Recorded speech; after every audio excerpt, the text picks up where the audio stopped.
नाज़रीन आदाब, मैं वजाहत अब्दुल सत्तार इस वक्त हिंदुस्तान की जान, हिंदुस्तान की धड़कन, हिंदुस्तान के दिल वालों के शहर दिल्ली में मौजूद है।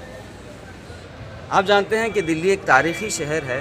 यहाँ की गली गली कूचों कूचों से झांकती हुई तारीख़ी इमारतें हमें अपने असलाफ़ का पता देती हैं। वैसे तो दिल्ली तारीख़ी इमारतों के लिए मशहूर है। यहाँ पर सलातीन ने अवामों पर जो है हुकूमत की हैं, बाशिंदों पर हुकूमतें की हैं।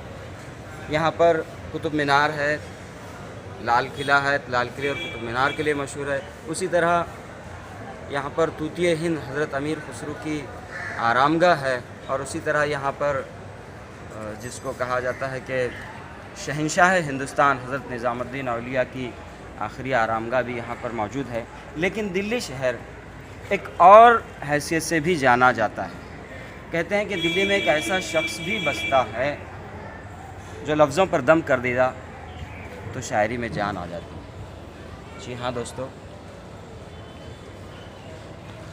मेरी मुराद उस शख्स से है, जैसे कि मैंने अभी बताया कि वो लफ्ज़ों पर दम कर देता तो शायरी में जान डाल लेता।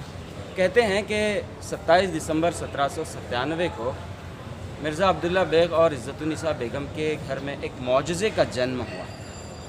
मिर्ज़ा अब्दुल्ला बेग ने उस मौजज़े का नाम असदुल्ला रखा और वही असदुल्ला बाद में अदबी दुनिया में गालिब के नाम से गालिब आया। नाज़रीन, इस वक्त मैं मिर्ज़ा गालिब के मज़ार पर मौजूद हूँ और मिर्ज़ा गालिब के मज़ार पर यहाँ बैठकर ये सोच रहा हूँ कि हज़ारों मन मिट्टी के नीचे दबा हुआ ये शख्स शायद कब्र के अंदर भी यही सोच रहा होगा, अपने ही अल्फाज को सोच रहा होगा कि न था कुछ तो खुदा था, कुछ न होता तो खुदा होता। न था कुछ तो खुदा था, कुछ न होता तो खुदा होता। डुबोया मुझको होने ने, न होता मैं तो क्या होता। डुबोया मुझको होने ने, न होता मैं